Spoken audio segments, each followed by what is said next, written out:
Olá, bem-vindo ao canal Política das Coisas. No vídeo de hoje, vamos falar sobre as leis do discurso político. Junte-se a nós. Se você ainda não está inscrito, inscreva-se e ative as notificações para não perder nenhuma atualização.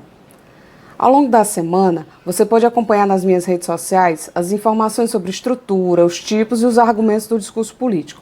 Hoje eu vou tratar das leis do discurso político. Você sabe o que é? Vamos lá. Elas aparecem em um artigo de 2013 de autoria de Iago de Marta, expert em oratória e media training, por ocasião da 4ª Cumbre Mundial de Comunicação Política, ocorrida em Buenos Aires, na Argentina. No referido artigo, de Marta se inspirou nas 22 leis imutáveis do marketing, escritas por Al Ries e Jack Trull, para explicar a mecânica do discurso político. Assim, ele identificou 25 elementos que estão presentes no discurso político, o que ele chamou de leis. Algumas delas têm a ver com o eleitor, outras com o público em geral e outras com o candidato e com temas abordados. E outras ainda são compatíveis com qualquer discurso, seja ele político ou não. A primeira lei é a lei do lugar. Se um candidato falar bem, ele falará melhor como primeiro ou como último. Se falar em primeiro, terá um público mais descansado e curioso. Se falar por último, terá o benefício de uma mensagem ser melhor lembrada. A segunda lei, segundo de Marta, é a lei do posicionamento. Se não for o primeiro a falar de um tema, você deve mudar a abordagem ou o tema em si, criando uma necessidade de olhar o tema de forma diferente ou puxando o foco para outro tema. Depois que o outro ocupa esse espaço, tudo que você falar parecerá negativo ou apenas imitação.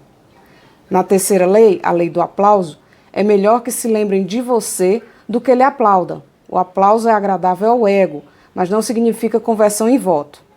A quarta lei é a lei do volume. A alteração excessiva na voz, no volume da sua voz, ao invés de empolgar, aumenta a tensão no público e pode dificultar a compreensão. Esteja atento.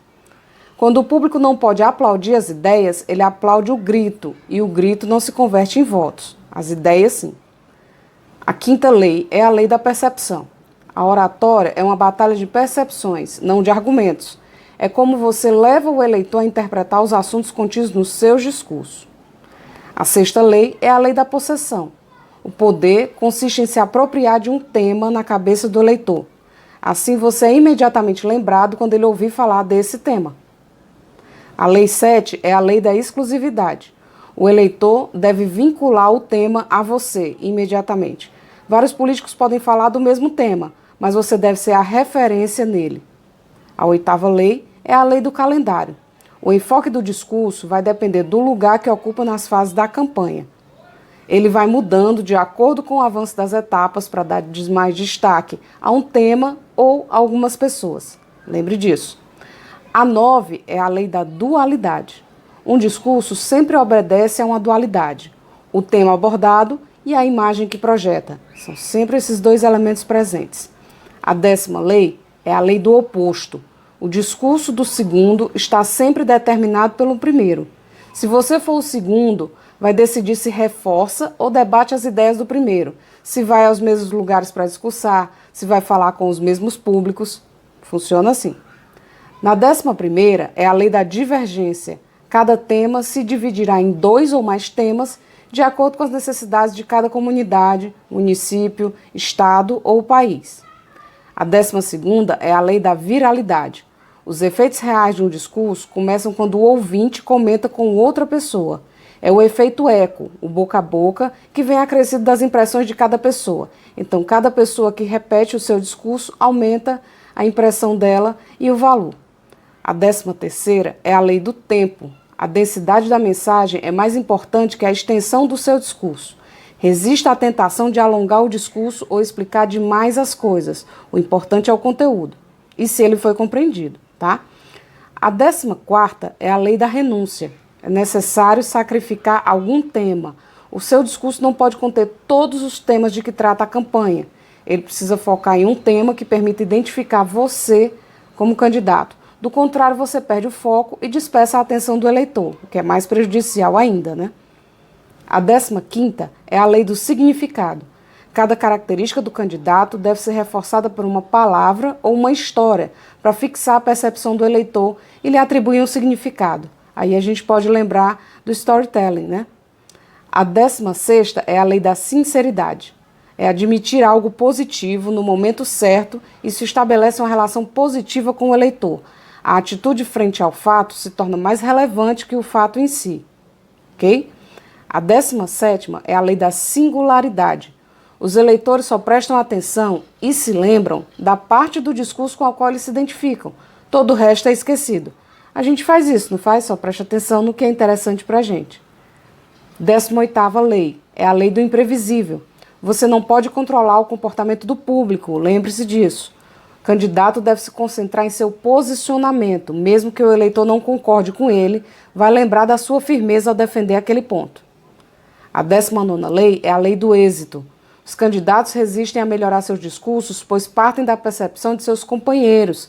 Sempre dirão que ele estava muito bem, mas nem sempre será essa a impressão do público. É importante prestar atenção no público para aprimorar o discurso quando for necessário. A 20ª lei é a lei do fracasso. Se você não tem nada para dizer ou não encontra espaço para dizer, você é um fracasso. A 21ª é a lei do interessante. Independente de quão bom seja o seu discurso, amanhã será sempre mais interessante uma boa piada. Ou seja, qualquer acontecimento ocorrido no evento pode tirar o foco do seu discurso e roubar sua manchete na imprensa. Alguém caiu, ocorreu um acidente na rua, qualquer coisa. A 22ª é a lei da permanência. O êxito do seu discurso ao longo do tempo depende essencialmente do momento sócio-histórico em que ele se encontrava. A 23ª é a lei dos apoios. As palavras, o tom, os gestos são o principal suporte de um bom discurso. São eles que oferecem a moldura e estimulam a imaginação do público sobre o tema. A 24ª é a lei da conversação. O candidato nunca fala sozinho. Tudo que ele diz toma uma forma na cabeça do eleitor e o eleitor responde com imagens, olhares, gestos ou silêncio. Esteja atento às respostas e ao comportamento do público para modular o seu discurso. A 25ª e última é a lei da gente, ou lei das pessoas. As pessoas que escutam, sejam quem forem, são sempre as mais importantes que as pessoas que falam.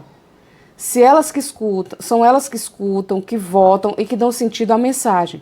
Se essas pessoas veem sentido no seu discurso, elas realmente se importam e sentem que tem a ver com elas, isso se converte em voto. Não é necessário que um discurso político contemple todas essas leis. Elas são uma referência de avaliação para o seu discurso e contêm boas dicas de como se comportar. Essa foi a nossa reflexão de hoje. Se você gostou, dê um like. Se quiser conversar sobre discurso ou sobre algum outro ponto abordado anteriormente, fala comigo nos comentários. Eu sou Lídia Freitas, um abraço e até o próximo vídeo.